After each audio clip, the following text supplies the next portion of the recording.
Good morning, ladies and gentlemen. More gentlemen than ladies today, but that's good. You can always tell when it's a discussion on roofing, there's kind of an anxiety, a buzz in the air, some excitement. So we'll try and keep it under control today.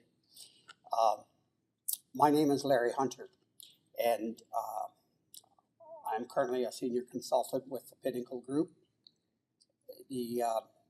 To clarify some misunderstanding, there was some publicity that talked about 40 years and something to the effect more than 40 years in the industry. And I wanted to be sure you didn't misunderstand that obviously I'm not 40 years old. So the chance of me having more than 40 years is very remote. However, that happens to be a fact, so here I am. I come to you with 40 plus years of experience. I started in 1977, and it has been my full-time career through till today.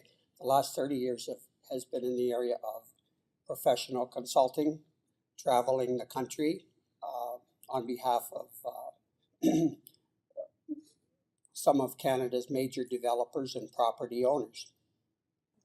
What I want to do is share a couple of truisms with respect to life generally and roofing in particular.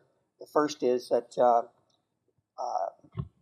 as in life, in roofing you get what you pay for. And the second, in roofing, the old adage applies: the more you spend, the less it costs, over the long term, of course.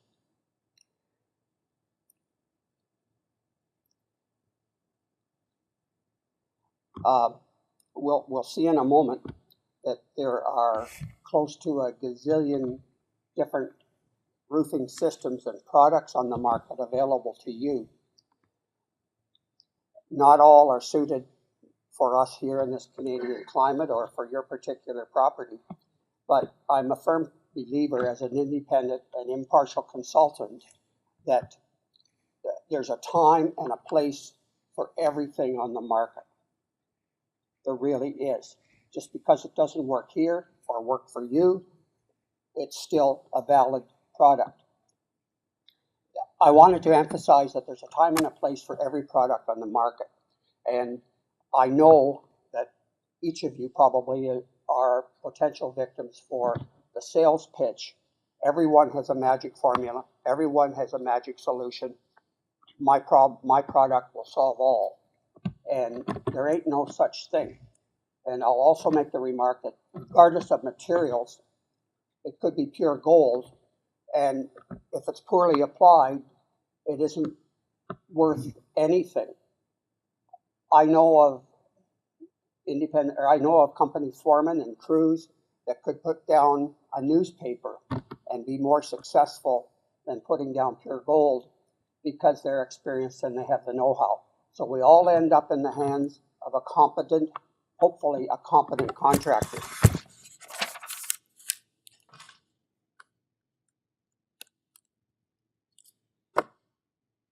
To a large degree, I will try and follow an agenda.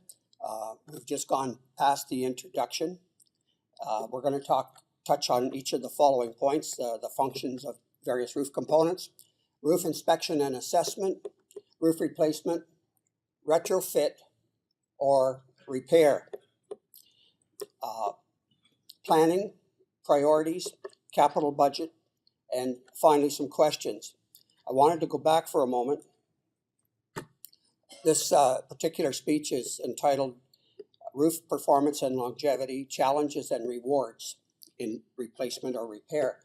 I'll just point out that the important words are challenges and rewards, and they are very subjective, hard to define terms, because as you can appreciate, we will experience in roofing, we experience challenges and rewards throughout the lifetime, the service life of the roof.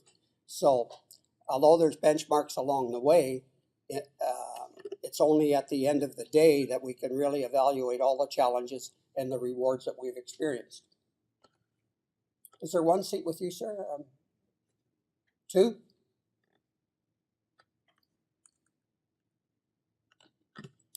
This particular building, I have been walking on this building since 1990. It was constructed in the mid-'80s. It's a GTA property amounting to 400,000 square feet. It's a commercial type property.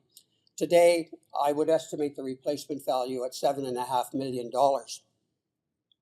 But long story short is that the owner built this property in the 80s, and in rough figures, I think that the roofing at that time, part of the construction cost, would have been $2 million.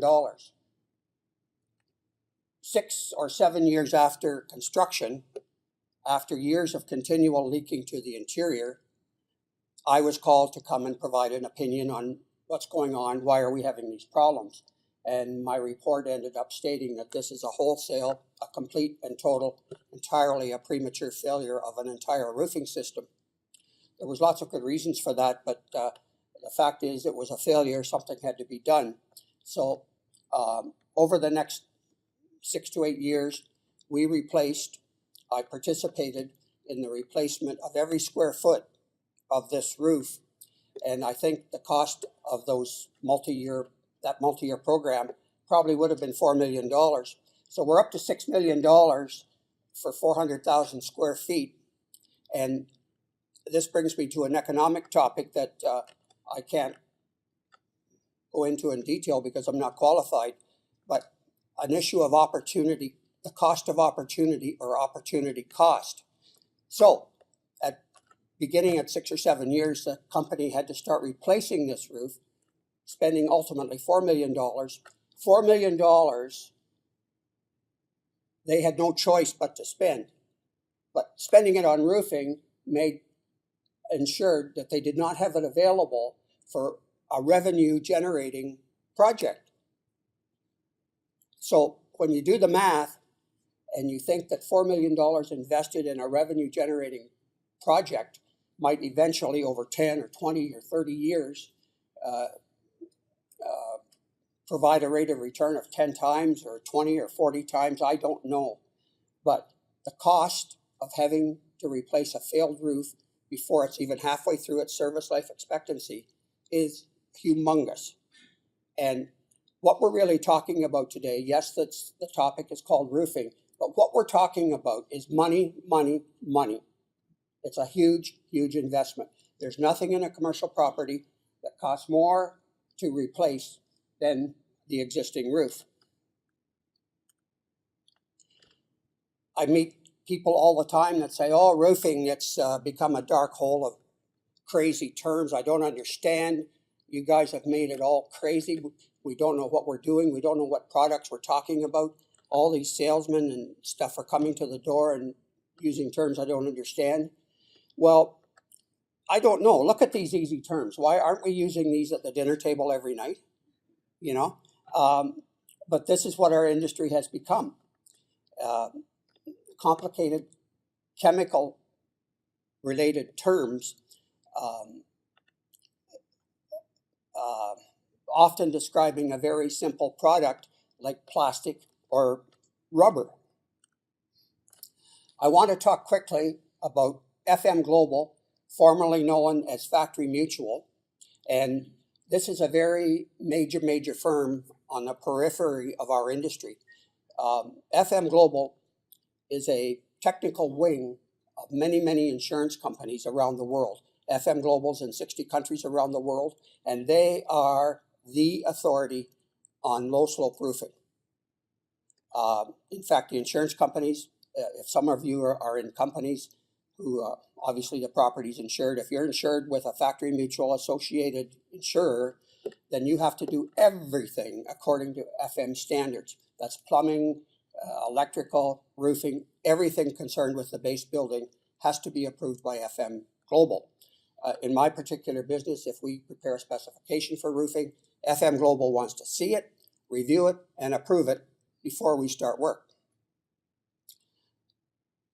They tell me, Factory Mutual tells me, that there are 451 manufacturers on record as providing manufacturing materials related to low slope roofing.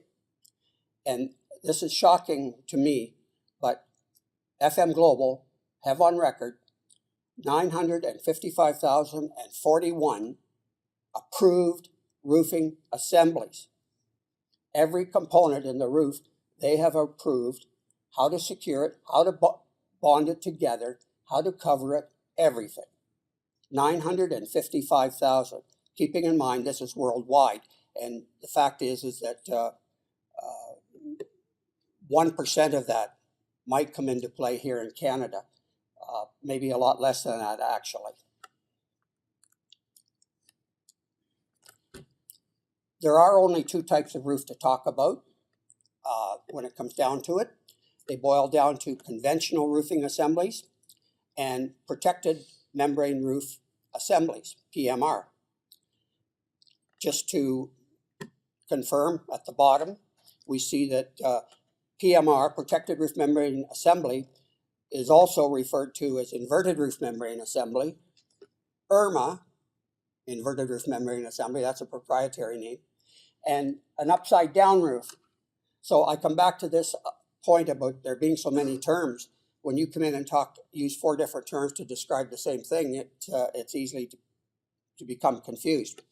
A conventional roof assembly, I'll try my new fancy laser pointer.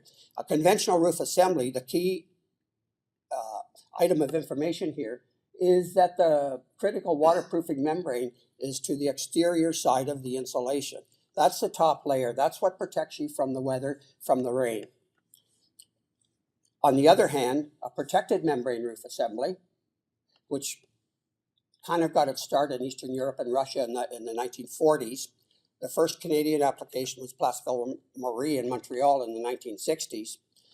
The difference is that here the membrane is down on top of the building structure, and the insulation, the blue, is above it, as is the ballast, which might be loose stone, or it might be concrete pavers, or in today's world, it might be vegetated garden roofs. So, 2 different roof systems. There's many products that deal with both. For example, here we have all of these products can be part of either the conventional or the PMR type system. 4-ply felt and asphalt, usually known as tar and gravel. 2-ply modified bitumen, hot rubberized asphalt, torched membranes, cold process, self-adhered. Today we have glues, and we also have peel and sticks available to us. In the single-ply market, we have PVC, polyvinyl chloride, EPDM, which is rubber, TPO, which is plastic. It can be loose laid, we can fully adhere it, or we can mechanically fasten it. I've had this picture for 40 years. This is a conventional, prototypical conventional roof, gravel on top of multiple plies of felt, originally organic paper-like felts. Now they're typically fiberglass and more inorganic. Over top of insulation, on top of a vapor retarder, which in turn rests on a roof deck and the structure of the building. This particular slide illustrates a 2-ply modified bitumen SBS type membrane system. This is ICO's version, ICO here in Canada, in Brampton, ICO's version of what it looks like. So again, from the top down, we have a gray membrane, a black base sheet. We have insulation laid in hot asphalt, it appears. And then we have insulation that is fastened. The insulation through fasteners is secured to the structural deck. That's a factory mutual FM Global requirement. You have to have positive securement. And that's how we get it in this particular system. Back to conventional roofing, the advantages are several. It's easier to maintain because the membrane is at the surface, it's visible, it's inspectable, it's scannable, it's a lot easier to look at. The installation costs are probably less than PMR type roofing. The aesthetics depends on what you like. If it's out of sight, out of mind, then you're not too much into aesthetics. But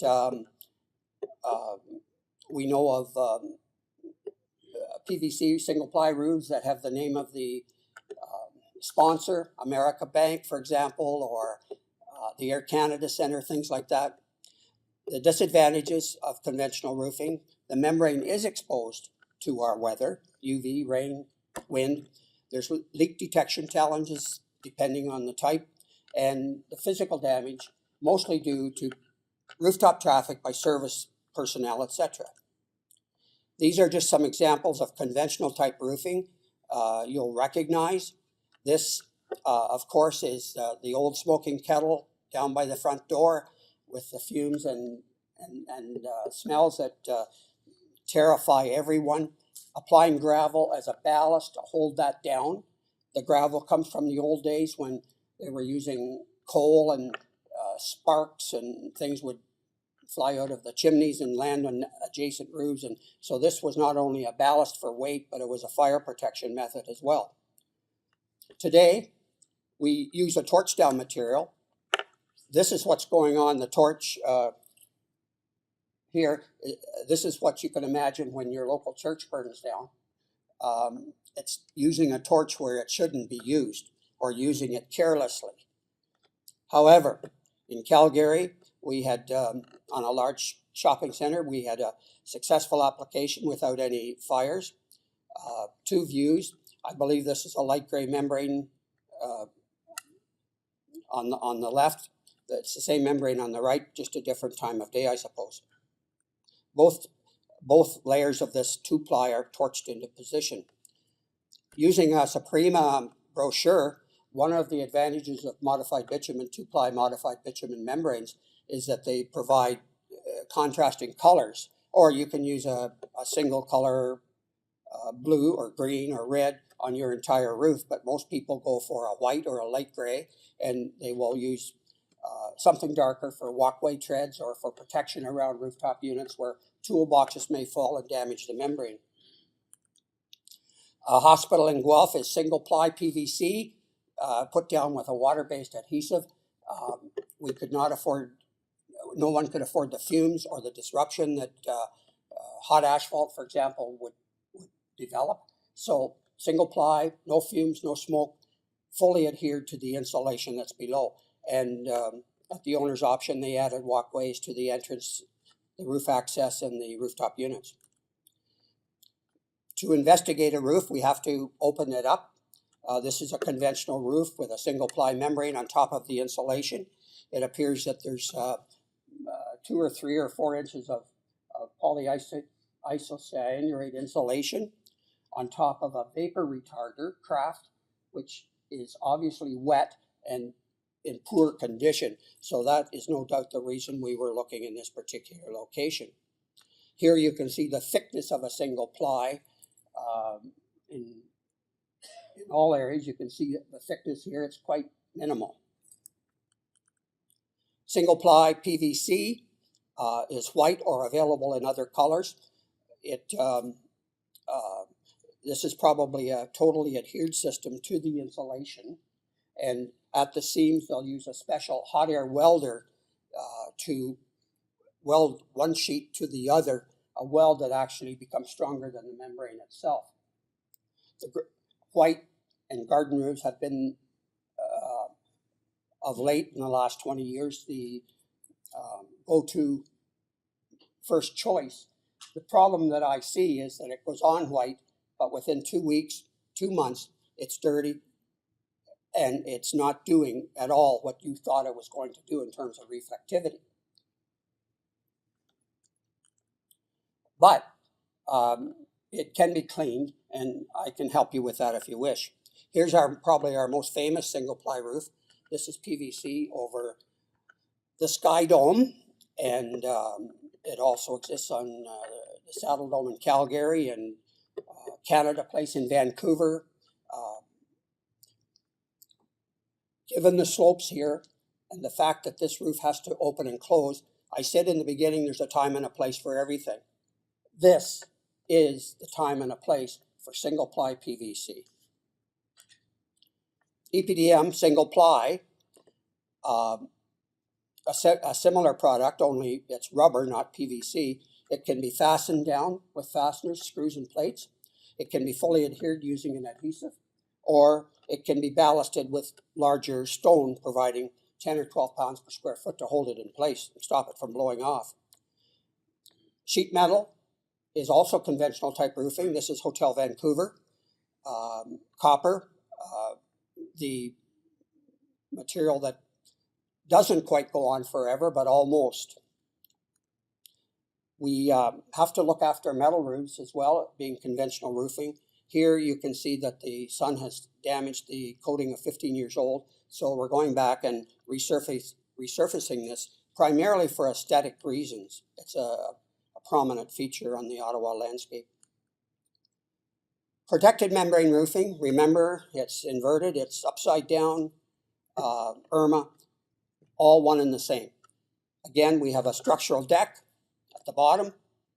We have a base sheet, extruded polystyrene, the blue stuff, the closed cell that does not absorb moisture, although it does eventually. Filter fabric to prevent grit from the stone from falling in between the cracks, and large stone ballast, 12 to 25 pounds per square foot, depending on the hold down that we require. The advantages of protected membrane roofing: we have temperature control at the membrane level. You'll remember that it's lying directly on the surface of the structure, so it's essentially the same temperature as the inside of the building. It's protected from UV degradation, wind, protection from traffic, and well-designed systems and proper installation can provide long-term performance. The inverted roof you see primarily at the top of high-rise towers because just the logistics, it's easier to bring those materials 50 or 75 stories into the air and put them down, put something over the top to cover them as I've described, and then other work can carry on, for example, the construction of a penthouse. The disadvantages, a consultant's nightmare. First of all, there's probably greater costs in conventional roofing. They are usually difficult to access. The maintenance costs are higher. We need additional weight, so we need additional structure. It can be done on metal deck if there's enough structure to beef it up, but typically you see this on concrete decking. And the last point is leak detection challenges. The inverted roof, the protected membrane roof, is buried, concealed under a lot of ballast and insulation and maybe vegetation. So if you have a leak, you have no idea where this started and how far it has migrated before it starts to leak into the building. A bulletproof system is hot rubberized asphalt on concrete. There's 2 or 3 primary manufacturers of this product. It can go down cold or hot, but this is being squeegeed directly onto a concrete deck. It can be single ply, just one coating, or it can be reinforced with polyester fabric. It's about as good as it gets in long-term performance when it's applied properly. Inverted roofing, protected membrane roofing, can become a terraced area. This isn't used for public use, but you can see it's a large area downtown here in Toronto. The only fault here is they're allowing vegetation to grow on the drain. This is inverted roofing, a nursing home here in Toronto. In my older age, I can come out and walk on the terraced area. I'll be there, unless my wheelchair gets stuck here. But both are holding down the same type of roofing. In addition to that, they've installed planter boxes for vegetation and aesthetic purposes. Here we've got another, a protected membrane roof. We have the large stone on top. We have that filter fabric to stop the debris from falling through. We have insulation, blue, the blue board as you see in the foreground, and a membrane on the surface of the deck. So you can see the cost, the trouble, the time involved when you have to remove all this ballast, unless you know exactly, have some means of detecting where the leak source is. Green roofing is simply an extension of the protected membrane roof. So I'm not going to spend any time on this. I'll show you 2 or 3 slides that'll describe exactly what it is. And of course, it's promoted primarily by city governments and so on. The main, maybe aesthetics is a good reason. Secondly is to lessen the volume of water flow, water retention, to stop overcharging our storm systems. This is green roofing. Green roof, to turn a PMR or IRMA roof into a green roof, add a root barrier, a soil-based medium, dirt, and plantings, grass. Make sure that the drainage occurs above and below the insulation layer. So, the only thing that I'll point out here is that, yes, we have this concrete structure, as I mentioned, but here we have tapered to drain concrete secondary layer, which is thicker out here than it is here. So we're directing water to a drain. We're not just holding it on the roof. On the left, the Hydrotech membrane manufacturer, that's their diagram of green roofing. Again, a concrete deck at the bottom. Their product 6125 here is waterproofing, insulation, root barrier, a water drainage board, a growing medium, and plantings of your choice to suit the environment. A couple of other photos of green roofing successful applications. More of the same, roof deck, grass, vegetation, the waterproofing membrane down on the surface of the deck, which is shown as plywood, but that's just for picture purposes. I had the privilege, I worked 20 years as a primary consultant for the Cadillac Fairview Corporation, and they gave me an opportunity to become involved with the TD Bank. This is the original TD Bank at King and Bay, not too far from us. It's a single story, the original branch. And 5 or 6 years ago, they chose, given their image, their green image, they wanted to put a green roof on their building. So this was a very, on a per square foot basis, a very costly roof to put in place. It was a privilege to work there. This is work in progress on the left, and a view from 70 stories above, which doesn't do a lot, but at least it's green. And the only thing missing here is a couple big green comfortable chairs. I might say that this incorporated an irrigation system, so that's part of the ongoing maintenance from year to year. Not so much in Canada, unless there's a Sarnafil rep here to contradict me. This picture is actually taken in Switzerland. Sarnafil PVC membrane, they have a membrane where the photovoltaics are incorporated right into the membrane. So you unroll it and you have your photovoltaic membrane right there. It's fully exposed to the weather. Again, a lot of design considerations here. Is it going to end up to be snow covered? Is there adequate slope for it to discharge water and snow, etc.? But it's certainly an option compared to panels that we typically see. This is quite an expensive roof. The functions of the roof, it has to be waterproofing, it needs to be weatherproofing, it has to have thermal resistance, reflectivity, it has to give us a longevity and a good analysis in terms of life cycle cost analysis. It might have to be aesthetic, and of course fire resistant. This, in a single slide, might best define what this talk is about. It's a sketch from Baker's text on roofing, showing winter conditions to the left, summer conditions to the right. I'll start in the building where the temperatures are constant, 20 to 25 degrees. In the winter, we have heat loss. We have air leakage wanting to go up to where it's colder, less air pressure. Above the roof, we always have sunshine to some degree. We always have wind. We always have snow accumulation in the winter, and we can get as low as minus 40 degrees. Flipping over to summer conditions, we have twice as much sun, or more than that. We have apparently wind. I noticed some of that yesterday. We have traffic, service traffic, back and forth 1 million times a year to service rooftop units. We have rain, we have water. The sun and the water are enemy number one to our roof. And temperatures at the surface might be 90 degrees. So if you add minus 40 to plus 90, we have a 130 degree swing. And that's one of the stresses that whatever we choose as a roof covering must undergo. It is an enormous stress together with building movement.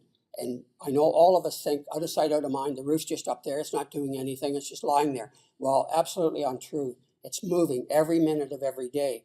It could be a 40-degree day out in summer, a cold rain shower comes from the west, all of a sudden the surface temperature drops, everything contracts and stresses the entire roofing system.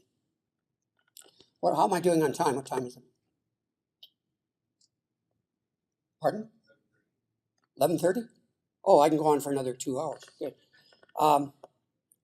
Roof inspection and assessment. I have this up here because I'm a very, very, very firm believer when I say you have to know where you are before you decide where you're going. And to be honest with you, very few facility people have that solid, accurate knowledge. And one of the problems in the past has been a lack of accessible records or a method to retain records on a continuing basis, something that will survive job changes, retirements, people leaving, whatever. So many times we will be called, I will be called, you'll have to come out and do an original basic roof assessment. Well, that shouldn't be necessary. We should do that once in the life of the property and go to the roof, get a proper to scale roof plan, label your roof areas, and with the help of a consultant, a professional, or maybe your contractor, your service contractor, you have to determine what this roof consists of. So from left to right, it's a section identification, it's the approximate square feet, the year it was installed, the type of roof, is it protected membrane or is it conventional? The overlay is a type of insulation. The real insulation is, it's shown here as 4-inch XPS at the top. A vapor retarder, what type is it? And is there, what is on top of the metal deck? Or at the top we can see it is a concrete deck. And one way or the other, with my help or others, we can give that a condition rating. Red being very poor, failed. Green being new or in excellent condition. When we're inspecting our roof, after we've made a plan, we need to continually monitor what the deficiencies are. So I'm going to quickly run through the deficiencies that we all know about. I think I'll just stop here for a second. I should have asked in the beginning, are most of you in facility management? Any contractors? Uh-oh. Consultants? Uh-oh. So for you people, contractors and consultants, I'm sorry for the roofing 101, but you understand that with our varied audience, we need to, how many are students? No students? Usually there's a group from Ryerson that are here. Anyway, we need to recognize our deficiencies. Drainage is priority number one. I just read an article where the gentleman had 5 chapters in his article in a trade magazine, and every chapter was entitled, Drain the Roof, Drain the Roof, Drain the Roof, Drain the Roof. So here we have a drain that's blocked by, it looks like algae. This is probably a Vancouver picture. Again, vegetation in the drain that's prohibiting drainage. We have a blocked drain on the left, completely blocked, it's not open. We have an area where a rooftop unit is blocking water from getting to the drain, as well as vegetation. Anybody wanting to sell you something will walk you to your northwest corner of the roof here in Ontario, because that's where the wind direction is from. That's where the wind scouring will occur on the building. And this is wind in a strong circular motion that will scour away the gravel, expose the asphalt, which when immediately subjected to UV and water, it deteriorates, it becomes brittle, inflexible, breaks apart, and disappears. So on this photo on the left, we can see the actual felt edge. So it's that far. There's no flood coat left at all. No primary waterproofing left on this roof or in that corner. And this is where a salesman will take you and say, oh my God, it's about to fall in. And that won't happen for a couple of days. Membrane blistering on the left, that's a SBS 2-ply modified bitumen roof. Serious blistering. I think this is an installation problem. A hurry up, done on the cheap type of job, or else you wouldn't get these kinds of faults. Again, I'll repeat that we end up to be in the hands of a contractor, right? Blistering, you can see on the lower right, blistering from front to back. Somehow, some way, there's water in the system that underheat, vaporizes, causes expansion, balloons the membrane, and it'll go up and down with temperature so many times until it breaks across the surface, and then you've got water in the system and probably water in the building. This is severe, as is the blistering on the left. Ridging, years ago we ran into particular insulations that actually shrunk after they were installed, so they left voids, little voids, 1/4 inch or 1/2 inch or whatever, and probably moisture from the interior worked its way through the metal deck, up through the roofing system, to the underside of the roof covering. Moisture damaged the felt membrane, and as a result, it ridged, it buckled. The sun, the UV, takes the asphalt and leaves these ridges without any covering. On the right, a very long ridge, and I guarantee you it'll either be Christmas Eve or New Year's Eve that this ridge will break for 100 feet long, and they'll be calling you with the emergency. These are to be interpreted as real lines of weakness. Again, a really shabby construction job. Not only the wrinkling and buckling, but you can see the orange circle identifies where it's actually open to water intrusion.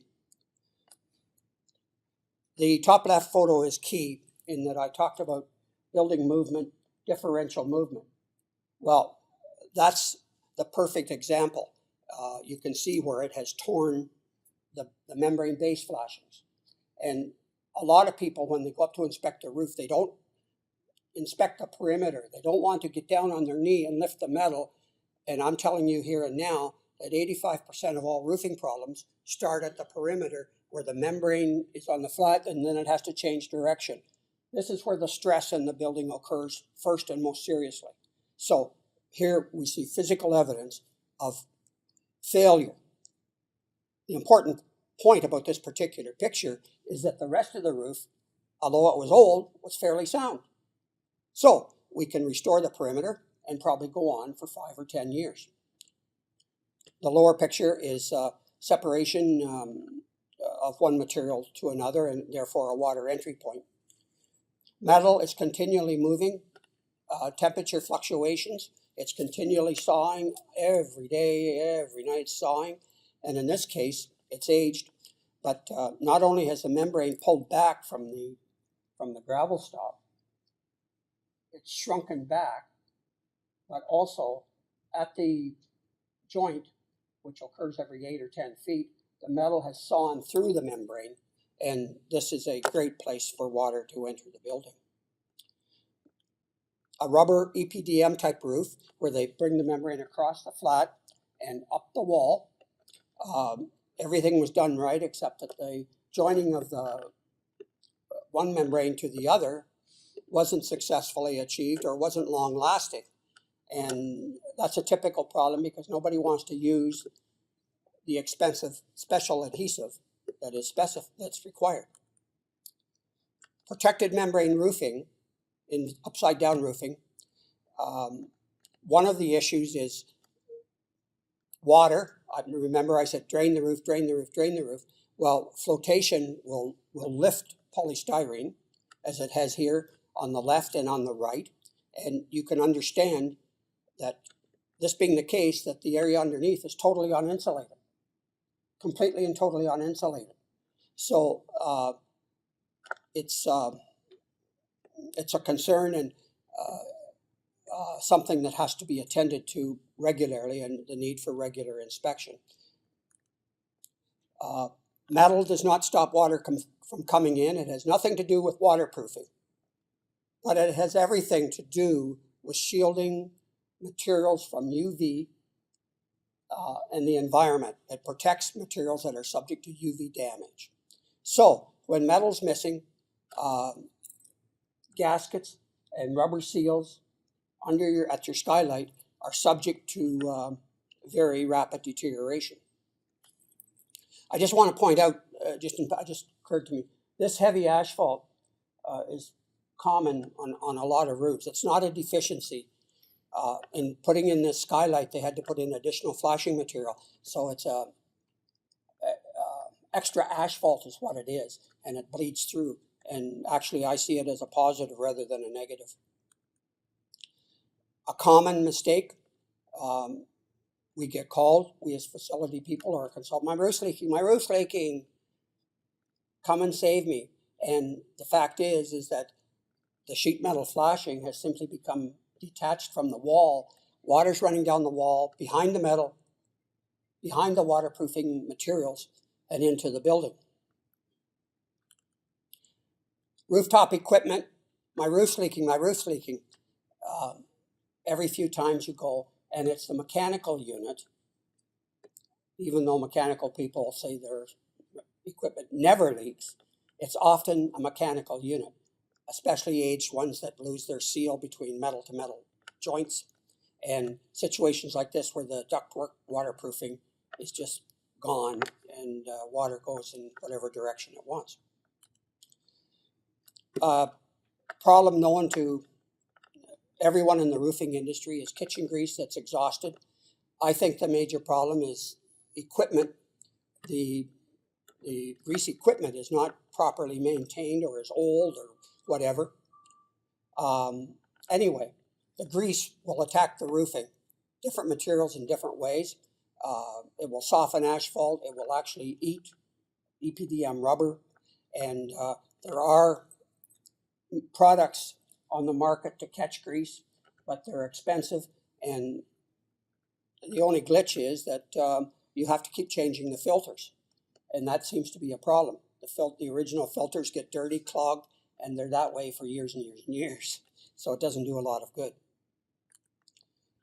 I've had this picture on the left for 25 years, a shopping center in London, a large satellite dish that we don't see too much often anymore. But can you recognize the immediate problem? It's not being held down very well. There was room for 12 or 14 concrete pavers. Well, the pharmacy wanted to do a promotion for Easter weekend or something, so they bought a tarp. They hung it over the wall, but they needed a way to hold it down so it wouldn't fly away. So somebody decided that we should go over there to the satellite dish and steal all those pavers and hold the tarp down. Which seemed like a good idea at the time.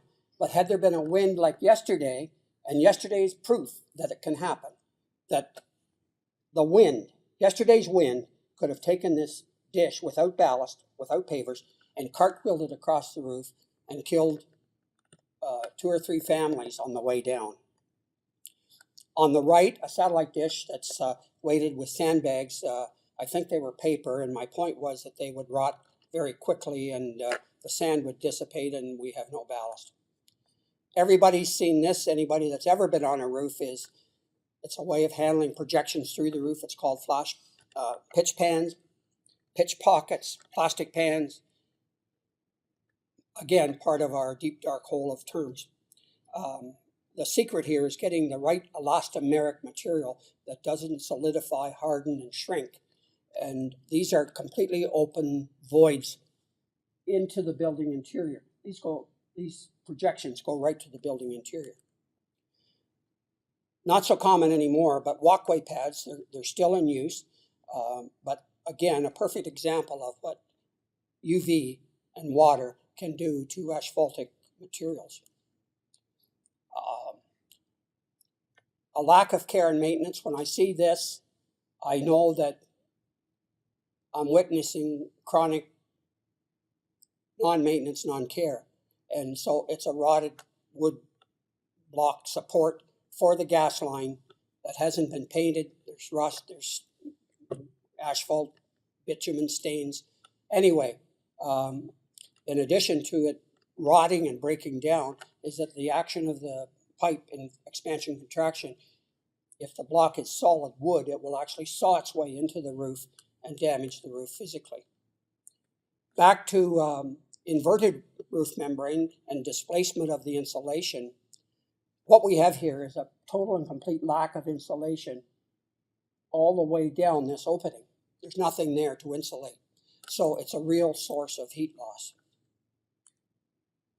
Again, building movement and stress, for the most part, also maybe a problem with what's called creep in all materials. They'll creep towards a lower position, for example. And here, maybe this PVC membrane is trying to work its way down the slope.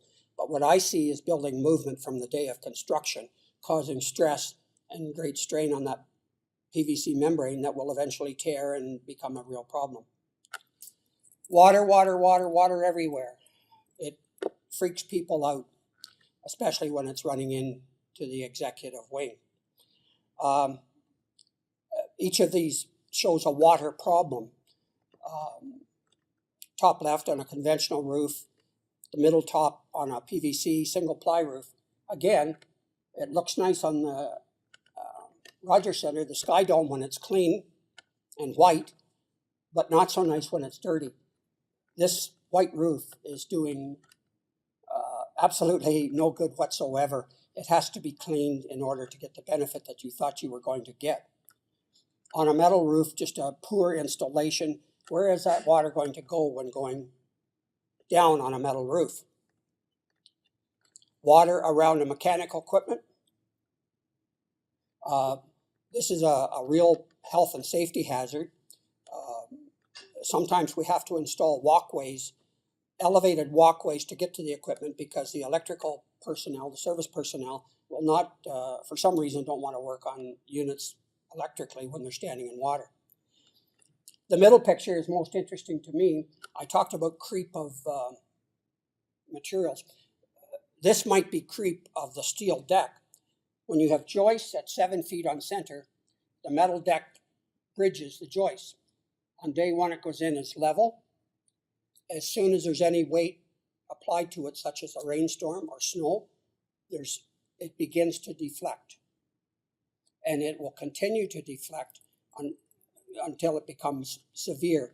Anyway, what we're seeing here is the underside. We're seeing the open web steel joists as the straight lines and the deflection into the middle areas. And that's a real challenge. When you come to re-roof that, you have to level out the depression and then start from there in order to direct water to a drain. Again, water collecting on a metal roof. The way to deal with metal roofing, or the way to deal with ponded roofing in re-roofing situations, is to invest in tapered insulation. It's an absolute must. Get the water off the roof for two reasons. Not only is the ponding deteriorating the roof, but when you have ponding water and the roof deteriorates and results in a leak, you have a non-limited lake that can come into the building and cause damage. An endless resource of water. So you need to get the water off the roof as promptly and quickly and efficiently as possible. So tapered insulation from a thickness at the perimeter to lesser thickness near the drain brings the water in. We're still all in an era where we might find phenolic foam insulation. I find it from time to time. This product was on the market in the 1980s and the 1990s. At the time, when it was brand new, nobody knew, but they soon found out that when this phenolic became wet, it produced a residue that instantly attacked galvanized metal and created rust and quickly corrosion, which in the case of the top left is in fact very dangerous. You have to be careful of what you're walking on. So at 18 years after 2000, there's lots of roofs out there that are 25 years old that could have phenolic insulation, and this was part of doing your inventory when I talked about the roof drawing. What have you got? You've got to know what you got before you decide where you're going.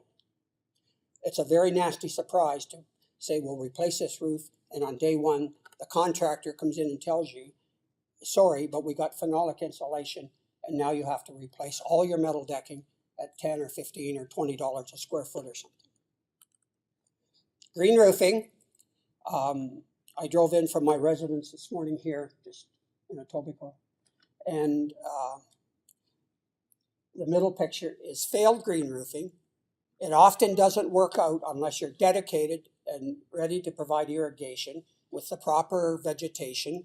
You can't grow palm trees here in Toronto. I don't know what happened here, but it's a serious issue. Somebody's in bad trouble here. Again, a failed vegetated roof example. My cottage in Muskoka got out of control a little bit, and here is, I think this is involuntary green roofing. We talked about the visual inspection, which is fundamental, basic. I can do that with you. Your roofing contractor can do that with you. But we have more sophisticated advanced means of detecting moisture, particularly under the surface of the membrane. So different types of meters: electrical resistance, infrared, which is commonly used, nuclear, more in the US than here, and of late embedded data logging devices. Infrared scanning, roof thermography, is based on the principle that during the day, the roof absorbs a lot of sun, a lot of heat. In the night, that heat escapes back to the atmosphere. When we go out in the middle of the night with an infrared camera, what we can witness is a thermal anomaly above these wet areas. It's heat escaping. So what we see with a thermal camera is this.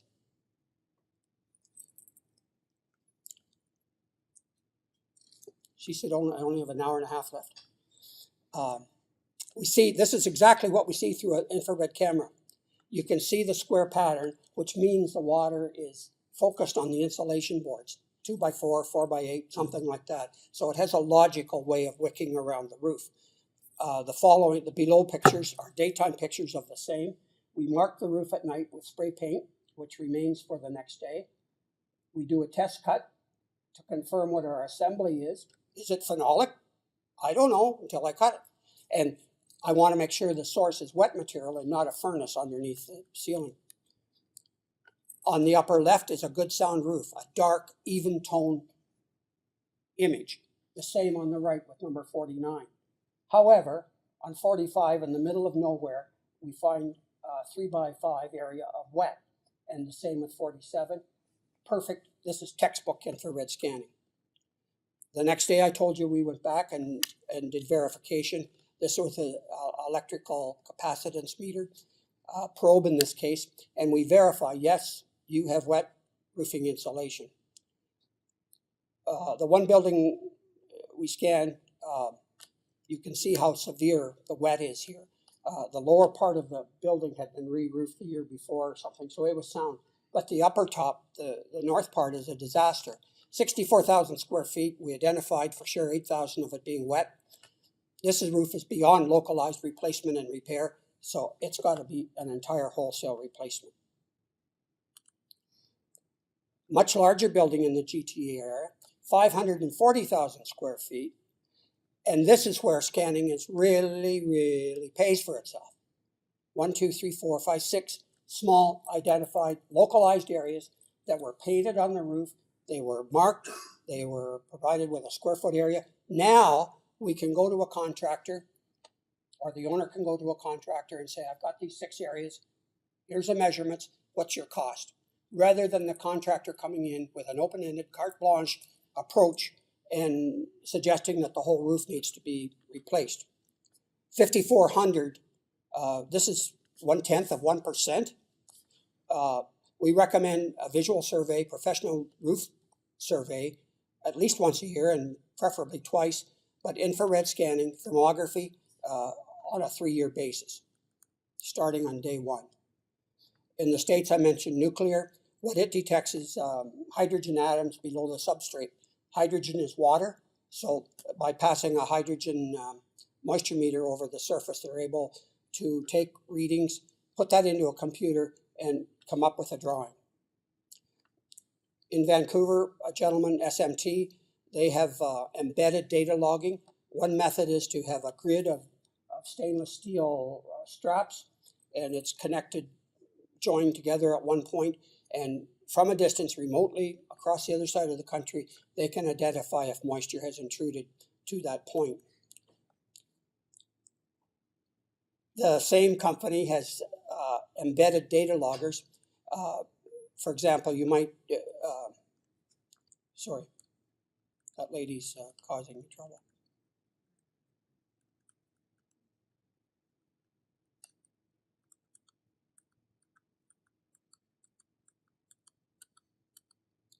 You can embed these on a 10-foot grid or a 20-foot grid. No wiring. It's independent inserts, and via the internet, they can report to a central office and tell you if there's moisture intrusion within that grid. Closer to home, International Leak Detection here in Pickering, they have a stainless steel wire grid that essentially does the same job. We use that at the Toronto Dominion Bank. It's buried within the roofing, and we can come along, plug into the system, and understand if there's any indications anywhere of moisture detection. So we don't have to tear up everything. We can walk to a location and open it up at that point. When we're thinking about replacement, we have to keep in mind wind is a major force. It blows into the side of the building. It goes upward, particularly at the corners, and has severe uplift pressure. And I understand that some of our buildings here locally didn't withstand that yesterday. Part of what I was asked to talk about was the cost of roofing and what can we do as an alternative. Well, we can retrofit in some manner. However, this always involves going over the existing roof. So it depends on the type of roof, it depends on the membrane, it depends on the insulation. And in each and every case, we have to verify 100% that the substrate materials are dry and sound. The worst thing we can do is go over a moisture-damaged substrate. In this instance, we're removing the membrane only, and we're putting down a new membrane. So we've salvaged hundreds of thousands of square feet of insulation that does not have to go to landfill. Similar thing here. We can add to the insulation if that's a necessity because of current R values. But again, it's a matter of verifying what you got before you go anywhere. Again, single ply can be applied to the BUR membrane. We scrape it, we clean it, we prepare it, we scan it to verify that it's 100% dry underneath, and then we can create something on top of it. In North Bay, this is how we did it. We cut out the localized areas as identified by the scanning, the red patches. We did that. We cut out the wet area. You can see in the foreground the dry perlite insulation board compared to the wet in the background. Here we are preparing to replace that wet perlite. The repair ends up like this. And yes, it's brown because the owner wants their entire roof to end up brown as we replace it over the upcoming years. Here's where the water damage went all the way through. We had to replace the entire roof assembly in localized areas. So you can see that the iso insulation is wet and the vapor retarder is wet. Standing water on the surface of the vapor retarder. Was it something I said, ladies? No. Rotten vapor retarder. Although there's no rust on the deck, so it hasn't been wet forever. So we come back to our plan that should be readily available. We come back to our condition ratings. We continually update information, changing conditions when we replace or repair. We have an overall condition rating that we can show to the executive that this is our balance, this is where we stand with respect to our entire roofing program.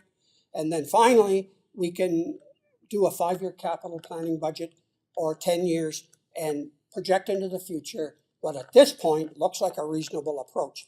It's totally flexible, totally changeable as priorities dictate. So it has capital budget numbers. Usually I include for inflation so that the numbers in 2022 should be half reasonable. There's only a few things to think about when re-roofing. This is half the list. The contractor's qualifications, drainage, secondary overflow drainage, considering the types of rains we're getting. Is it a cool roof, a white roof or not? Does it meet FM requirements? Characteristics of a professional consultant, the ability to rush through a speech is one. The ability not to lose the audience, such as the two ladies. But, pardon? Okay. That's with every occasion. In the top of my list is integrity. I'm sorry to report to you that the roofing industry does not have a good reputation. I'm very sorry to report that because I've been in it, as I told you, for too many years, 40 plus years. If I was 30 years younger, I'd do something about it. No, I would. It is disgusting, some of the practices that are followed within the roofing business by consultants, not me, by consultants, by contractors, by manufacturers. And I guess this goes on in all construction trades, maybe all of business. From day one, I've operated with integrity, and there's a story behind that. But I was taught in the very early days that that is the proper and only way to go. Your consultant should have experience, knowledge of all materials from A to Z. There's a time and a place for everything. A critical reasoning for assessment of existing conditions and decent communication skills, whether verbal or written. And we have a full service consulting firm, as I'm sure these gentlemen do, and so on. All of us can do essentially the same services. Some are better with service, some are more prompt, some write better reports. But that's it. I ask you to be very cautious about who you rely on with respect to expertise and judgment. As I said, if I didn't cover everything, my cards are here at the front, and I'm very happy to help you at any time.